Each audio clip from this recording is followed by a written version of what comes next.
Welcome back to the deep dive. Usually when we sit down here, we are, tackling something massive. Right. We're looking at these huge macroeconomic trends, geopolitical shifts, or a biography of some historical figure who changed everything. We're always zooming out. Yeah, that's pretty much our MO. We like the bird's eye view, the big systems, the grand narrative. Exactly. But today we're doing the exact opposite. We are zooming in, way, way in. We're looking at a single, almost microscopic digital footprint in the vast ocean of the internet. I love this. We are analyzing a specific profile on DeviantArt known as creaturestudios. It's such a fascinating pivot because, sometimes the best way to understand modern creativity and just the human condition online, it isn't to look at the huge influencers with millions of followers. Yeah. It's to look at the quiet corners, and Creature Studios is a very specific and I think very compelling corner. The tagline hooked me right away. I draw obscure things. It's so humble, but it's also confident. It is. And the more I looked at the source material, the gallery, his bio, the journal entries, the more I realized this isn't just some random collection of sketches. It's a case study. It really is. We are looking at the digital life of a young man named Dominic Thomas Adams. He's 22 years old, from Rising Sun, Maryland. Right.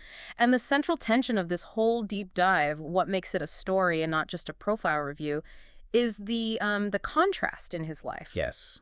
Because if you met him on the street or, well, at his workplace, you'd know him as a janitor. That's his day job.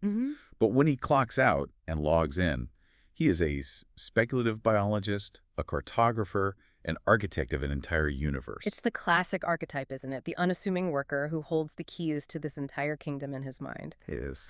So our mission today is to explore that kingdom. We're going to unpack his massive catalog of what he calls paleofauna, his 800-page literary project, and the complex reality of being a creator who just wants to be taken seriously. So let's start with the visual evidence.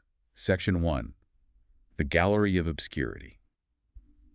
I spent hours just scrolling through his deviations, which is just DeviantArt for posts. And I have to say, that tagline, I draw obscure things, it's dead on. Oh, yeah. But it's not obscure in, a random way. It's obscure in a very academic way. That is such a key distinction. He isn't just drawing random blobs. He's organizing his art, into these pillars of interest. And the strongest pillar is definitely what he calls paleofauna. The dinosaur stuff. But again, it's not the Jurassic Park movie poster stuff. Not at all. He's drawing things like a ceratosaurus head or a nanotyrannus. Which tells you immediately he's following the actual scientific literature. Nanotyrannus is a really controversial genus. Some paleontologists think it's just a juvenile T-Rex. Others think it's its own thing. Right. The fact that he's even drawing it means he's engaged with the real debates in the field, not just pop culture. And then there's the Synraptor, and something that really got me, the Phyllocosmolus skull. I will be honest, I had to look that one up. And that's where the obscure part really shines, right? A Phyllocosmolus looks like a saber-toothed tiger, but it's actually a metatherian. It's related to marsupials. Wow. And its teeth tucked into these weird pouches on its lower jaw. And he drew this skull. He didn't just draw the cool furry monster, he drew the bone structure underneath. Which signals an interest in osteology, the study of bones. That's the difference between a fan artist and a creature designer. A fan artist draws what it looks like. A creature designer wants to know how the muscles attach to the bone. He's showing his work. He's showing us he understands the machinery of these things. And that attention to biological reality, it just bleeds right into his fiction, too. He's got a whole folder for movie monsters, but even there, he's treating them like specimens. Yeah. He has these drawings of a bioraptor and something he calls an American shrieker. Speculative biology. It's that whole genre where you take fictional creatures and try to make them seem biologically plausible. It's not just about looking scary, it's about looking functional. But then, right next to the monsters, you get this sudden shift. He's got these pop culture portraits he calls heroes. And the choices are, well, they're incredibly telling. Oh, who did he pick? He drew Hutch Mansell, the main character from the movie Nobody, Okay. and Burt Gummer from the Tremors franchise. I love that. Burt Gummer is the ultimate survivalist character. He's the guy with the bunker, the guns, always fighting those underground worms. It's a very specific kind of hero, isn't it? It's not Captain America. Yeah. It's not some shiny superhero. Yeah. It's the gritty, prepared, maybe slightly paranoid everyday guy who survives against all odds. It fits that I draw obscure things vibe perfectly. It also hints at a certain worldview, or at least a preference for that kind of underdog survivor. And you see that same precision in his tech drawings, too. You mentioned maps. Oh, yeah. That Detailed maps of Isla Nublar from Jurassic Park, Donkey Kong Island, and spacecraft. He's got a piece called Spacecraft Hail Mary Centrifuge Mode and another one, Spacecraft Avalon. These aren't just doodles. They have an engineering logic to them. But here's the thing that just stops me in my tracks. We're describing all this incredible detail, the bone structures, the maps, the engineering. In 2026, you just assume this is all done on, like, an iPad Pro, right? Maybe with some AI tools? That's the kicker. The site header on his profile is literally advertising AI art tools. But Dominic, Uh-huh. he is strictly analog. He lists his tools of the trade in his bio. Just 2 items. Just 2. What are they? Mechanical pencil and printer paper. Printer paper. Not even a sketchbook, just printer paper. Yep, standard office paper. You know, there is something incredibly punk rock about that. It's so pure, right? It's more than pure. It's high stakes. When you're drawing with graphite on printer paper, you don't have layers.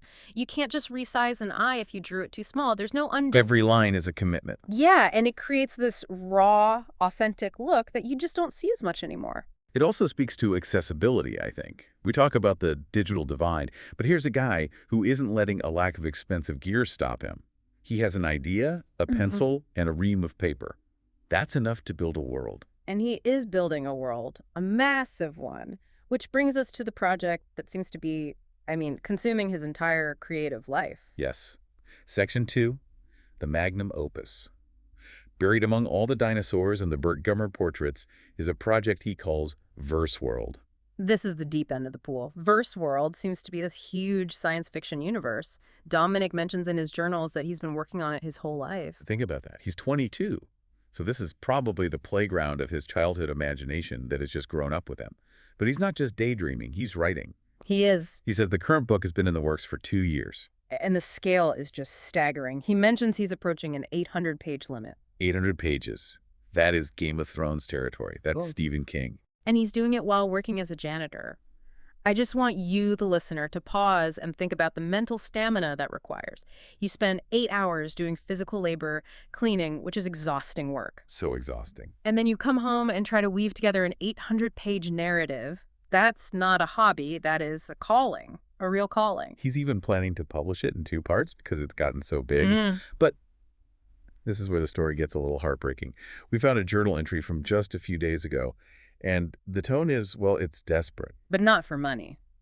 No, desperate for connection. He's asking for feedback, and he's very, very specific about the kind of feedback he needs. He writes, Verse World feedback would be greatly appreciated. He says he's getting close to finishing, and he wants, and I'm quoting here, to hear at least some form of actual feedback on my project that isn't a simple comment stating something like, this is good, or I like this. Ooh, that cuts deep. He's shouting into the void, and the void is just whispering back, cool. He even calls out a specific type of comment. He says he gets comments like, the Raycon is cool. Which I'm guessing is a character or a piece of tech in his book. It's such a surface-level observation. It's like showing someone a cathedral you built by hand, and they just say, nice door. Exactly. He says, I'm not demanding feedback. I'd just like to know how people feel about it before I actually go and professionally do something with it. He wants critique. He wants to know if the pacing works, if the characters land. He's starving for depth. This is the tragedy of the modern content mill, right? We're all trained to just scroll and double tap. We leave a fire emoji or a thumbs up because it's polite. Yeah. But for a creator like Dominic, who is pouring his soul into an 800-page manuscript, a like feels dismissive. It feels like you didn't actually engage with the work at all. He explicitly says his dream is for Verse World to be developed into a movie. Yeah. He knows it's just a dream, as he puts it, but he's taking the work that seriously. He wants to know if the product is good enough for that dream. And to really understand why this feedback means so much to him, why he's so hyper-focused on this world, we kind of need to look at who Dominic is. And he gives us the keys right in his bio. Section 3, the man behind the monsters. His About Me page is incredibly transparent. I mean, he doesn't hold anything back. No, he lays it all out. Yeah. Dominic Thomas Adams, born December 3, 2003, 5'6", about 190 pounds, lives in Rising Sun, Maryland. He also lists his religion as Christian. He specifically cites Mark 11.2224, which is a verse about faith moving mountains. And while he doesn't write conservative in big letters, the profile, the location, the Burt Gummer appreciation, it gives off a very specific traditional vibe. He lists his pronouns as he, him, and his interests are all focused on established structures, taxonomy, biological classifications. He likes order, but the part of the bio that really contextualizes all of his art is the health section. It's a laundry list, and he just puts it right out there for everyone to see. He lists tic disorder, ADHD, nonverbal learning disorder, dyscalculia, depression, mood disorder, and ARAA. Okay, let's break some of those down, because that is a significant load for a 22-year-old to carry. Absolutely. ADHD and nonverbal learning disorder, or NVLD, are particularly relevant here. People with these profiles often have what we call special interests, these intense, passionate focuses on very specific topics. Which would explain the paleofauna and osteology. Exactly. The cataloging of creatures isn't just a hobby, it's a way to organize his mind.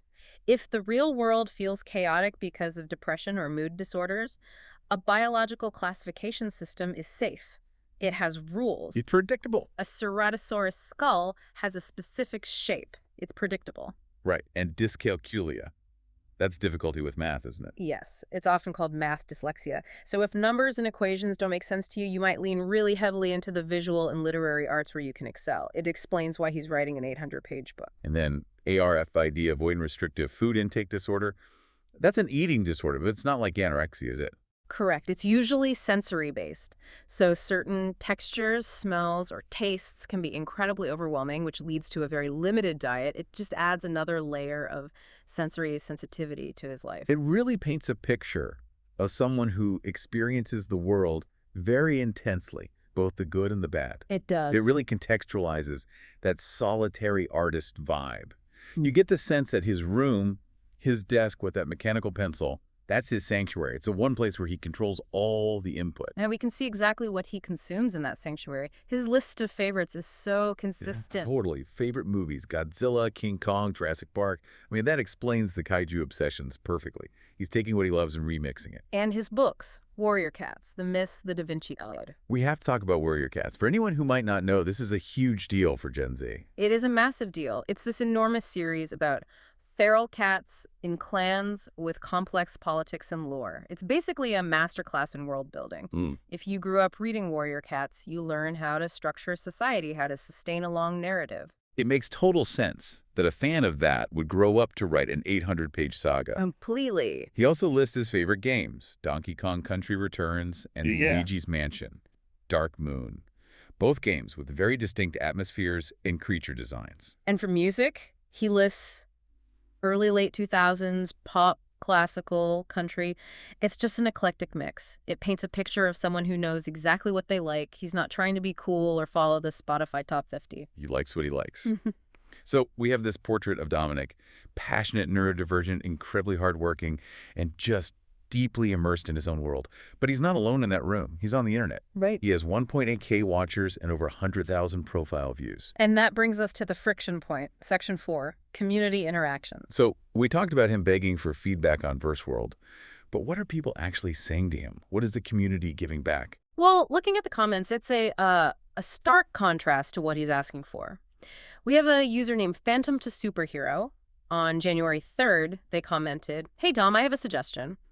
Basically, the Peter Jackson Skull Island and Monsterverse Skull Island into one big island." So they're asking for a mashup of two different King Kong movies. Exactly. They are treating him like a request line. Here's my idea. You go draw it. And then there's the other one, Henry Caron. I saw this list. It was huge. Oh, it was a massive bulleted list of animals from the documentary The Future is Wild. They want redesigns of the squibbin, the torret, and the swampus. It's like they just dumped the entire wiki of that show into his comments and said, do this. And this just highlights the disconnect, doesn't it? Dominic is posting, please critique my original 800-page novel. Please engage with my soul. Right. And his audience is replying, draw the giant squid from that one documentary I'd like. It's the content creator trap. His audience follows him because he draws Jurassic Park maps and Godzilla monsters. They're fans of those franchises, not necessarily fans of him or his original work. It's so frustrating. It's like being a musician who wants to play their new songs, but the crowd just keeps screaming for the cover song. Exactly. And for an artist trying to pivot from fan artist to original creator, that is the hardest canyon to cross. You build an audience on the familiar, but you want to sell them the unknown. How does he handle it? Because honestly, if I wrote 800 pages and someone asked me to draw a squibbin, I might lose it. He is remarkably professional. To the Skull Island request, he replied, "I'll take it into consideration. Happy New Year." And to the huge list of future animals, he said, "Hey, although I don't take requests at the moment, I have thought about doing more of these." He has boundaries. I don't take requests at the moment. Good for him. It is a healthy boundary, but you can feel the tension. He's polite, but he's firm. He's trying to steer the ship toward verse world, but the audience current is pulling him back to fan art. It's just a fascinating dynamic to watch in real time. You're watching a young artist negotiate his own creative sovereignty against the demands of the algorithm and his audience. And he's doing it all from Rising Sun, Maryland with a mechanical pencil. So, what does this all mean? We've got Dominic Adams, a 22-year-old janitor. He's battling this list of health challenges. He's armed with nothing but office supplies, and he's trying to birth a universe. It's a reminder that the internet is made of people. It sounds so obvious, but we forget it all the time. Every deviation, every thumbnail, every post has a human origin. Yeah. And in this case, it's a young man seeking validation not just for his technical skill, which is clearly there, but for his inner world. The content is a lifeline. It's Yeah. his way of reaching out and saying, this is what I see. Do you see it too? Precisely. And when he asks for feedback on Verse World, he isn't fishing for compliments. He is asking for connection. He's asking for a peer review. He wants someone to take his ideas as seriously as he takes them. It really makes you think about the last comment you left on a post. Did you just type, cool pic? Or did you actually engage? Because for Dominic, and thousands of artists like him, that distinction matters. That's the takeaway for me. Dominic Adams is doing the work. He's writing the pages. He's drawing the skulls. He's studying the osteology. The real question is whether the digital community is capable of meeting him halfway. That is a provocative thought to leave you with. In an era of likes, shares, and three-word comments, have we lost the ability to give the deep, constructive criticism that creators like Dominic are so desperate for? Are we failing the artist we claim to follow just by being too lazy to read the caption? It is certainly something to mull over the next time you're scrolling through DeviantArt or Instagram. Absolutely. We will be watching Verse World closely. Dominic, if you're listening, keep writing those 800 pages. Yeah. We are rooting for the movie. Thanks for listening to this deep dive, everyone. See you next time.